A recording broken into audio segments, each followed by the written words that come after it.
Kenapa sih pendosa itu bisa hidup kaya dan juga berlimpah? Dapatkan digital book gratis dengan format ketik nama Anda, mau digital book rahasia magnet uang, lalu kirim ke tim saya Mbak Lisa di WA 08112573 kali 58. Assalamualaikum warahmatullahi wabarakatuh, jumpa lagi dengan saya, salam dan salam berlimpah. Sahabat, kali ini saya ingin bahas tema terkait kenapa sih ada seorang pendosa itu hidupnya bisa enak, bisa berkecukupan, bisa berlimpah, dan segala keinginan itu seolah-olah bisa terpenuhi. Nah, mungkin Anda sudah pernah menjumpai orang-orang seperti itu, atau mungkin contoh gampangnya adalah itu para koruptor, ya kan? Para koruptor kan mereka pendosa, ya, meraup uang rakyat dan seterusnya. Kenapa hidupnya baik-baik saja secara materi, secara finansial, secara keuangan. Bahkan ketika di penjara pun itu penjaranya seolah-olah nyaman, ya kan, seperti hotel dan seterusnya. Nah, begini sahabat. Tidak ada ketentuan bahwa orang yang hidupnya berlimpah, orang yang hidupnya kaya raya itu harus baik-baik saja secara akhlak atau secara karakter. Ini terkait dengan secara finansial ya sahabat, atau secara keuangan. Tetapi yang perlu diperhatikan adalah apakah benar kekayaannya itu atau keberlimpahannya itu bisa jangka panjang. Itulah pertanyaannya. Dan apakah mereka itu bisa bahagia?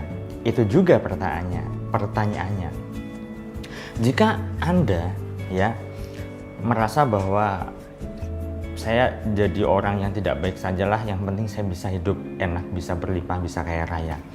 Nah, jika pilihan Anda seperti itu, ya silahkan Anda jadi maling lah, Anda jadi koruptor lah, Anda jadi perampok lah, dan seterusnya. Tetapi dipastikan batin Anda tidak bisa bahagia sahabat. Karena itu pasti ada pertentangan, ya. Hati Anda akan bergejolak. Dan Anda melakukan suatu kesalahan, dan tentu saja Anda akan merasa terbebani, terbebani seumur hidup, bisa saja seperti itu.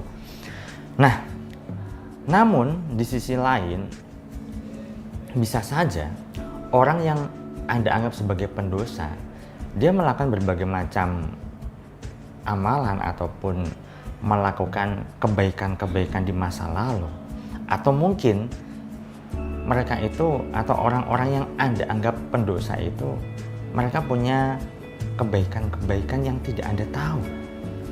Sehingga yang Anda lihat adalah orang itu melakukan kejahatan, orang itu melakukan kesalahan, baik secara sosial ataupun secara norma agama dan seterusnya. Tetapi di satu sisi bisa saja orang yang Anda anggap jahat, orang yang Anda anggap jelek, orang yang Anda anggap buruk tabiatnya, dia melakukan satu hal yang tidak Anda tahu, yaitu kebaikan yang disembunyikannya. Sehingga kebaikan yang disembunyikannya itulah yang bisa mendatangkan atau membuat dirinya hidup berlimpah. Maka dari itu, kita sebagai manusia, jika ingin hidup nyaman, hidup bahagia, ya kan, maka kita perlu yang namanya berlatih untuk husnudzon. Kalau misalnya Anda bersuudzon terus-menerus, Anda menyakiti diri Anda sendiri.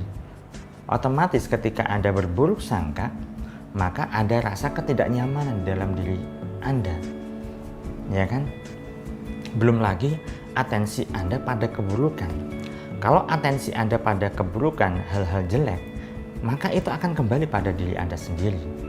Nah, pertanyaannya sekarang adalah, Anda ingin hidup berlimpah, ya, hidup kaya, lahir batin, ataukah tidak? Jika memang Anda ingin hidup kaya, lahir batin, maka taburkanlah kebaikan. Dan yang terpenting adalah minat Anda pada kekayaan atau keberlimpahan. Karena memang ada beberapa orang yang hidupnya baik-baik saja secara batin, ya kan, tapi tidak berlimpah. Kenapa bisa seperti itu? Ya, bisa saja minatnya bukan keberlimpahan pada materi, pada keuangan, pada finansial, tetapi minatnya adalah pada ketenangan jiwa, ketenangan batin. Meskipun jika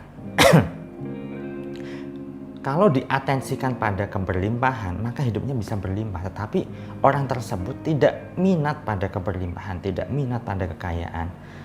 Dia merasa bahwa saya hidup seperti ini sudah merasa cukup kok. Ya sudah. Karena sudah merasa cukup, ya minatnya tidak pada kekayaan, tidak pada keberlimpahan. Minatnya hanya hidupnya serba cukup, sederhana, seadanya, baik-baik saja. Ya sudah, tidak masalah.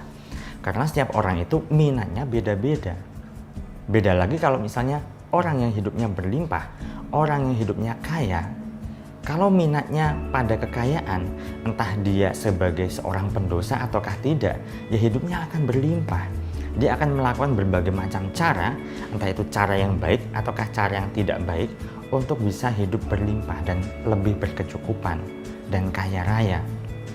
Nah, jadi ada dua hal di sini sahabat yang ingin saya sampaikan. Pertama adalah jangan terlalu berburuk sangka pada orang yang Anda anggap pendosa. Ya kan?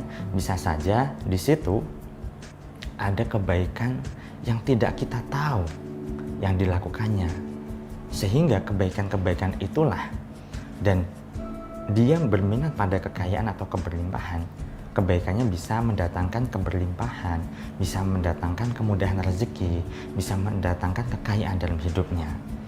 Nah, kemudian yang kedua adalah karena memang kalau misalnya memang itu adalah orang pendosa, kalau sudah minat pada kekayaan, minat pada keberlimpahan, maka hidupnya pun juga akan berlimpah. Terlepas dari yang dilakukan itu cara yang baik atau tidak, cara yang halal ataukah tidak. Tetapi kalau misalnya minatnya pada kekayaan, keinginannya pada keberlimpahan, maka hidupnya bisa berlimpah. Hanya saja, apakah Anda ingin seperti itu? Berlimpah secara materi, tetapi secara batin Anda tersiksa? Tentunya tidak kan? Itu sebabnya, apa yang saya sampaikan, video-video saya yang sudah saya posting di YouTube dan saya ajarkan kepada Anda, untuk bisa menjadi hidup berlimpah, baik secara lahir maupun batin, maka ya sudah, gunakan cara-cara yang baik saja. Karena saya yakin bahwa hukum karma, hukum tabur tuai itu pasti ada. Kalaupun Anda lihat orang-orang pendosa saat ini sedang berlimpah, berkelimangan harta, tetapi bisa saja suatu saat, entah kita tidak akan tahu, bisa saja keturunannya itu akan menuai hasil keburukan yang sudah ditanam oleh orang-orang terdahulunya. Maka dari itu sahabat, jika Anda ingin hidup yang makmur, hidup yang berlimpah, lakukan kebaikan.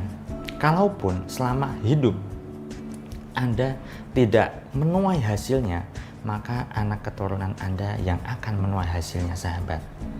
Karena itu adalah menjadi tabungan energi, saldo yang baik, saldo yang positif, yang suatu saat bisa kita tuai, bisa kita cairkan. Entah mungkin yang mencairkan diri kita suatu saat nanti, atau mungkin anak keturunan kita. Intinya adalah berbuat baik saja, karena kebaikan akan menuai kebaikan yang lain. Hal positif akan menuai hal positif yang lain, dan itu bisa kita dapatkan, bisa saja tidak di dunia tapi di dunia yang lain, dimensi yang lain. Itu saja sahabat yang saya sampaikan pada kesempatan kali ini. Saya doakan agar hidup Anda berlimpah, agar Anda dimudahkan rezeki, agar Anda digampangkan segala hasil serta urusan Anda. Saya salam terima kasih dan salam berlimpah. Assalamualaikum warahmatullahi wabarakatuh.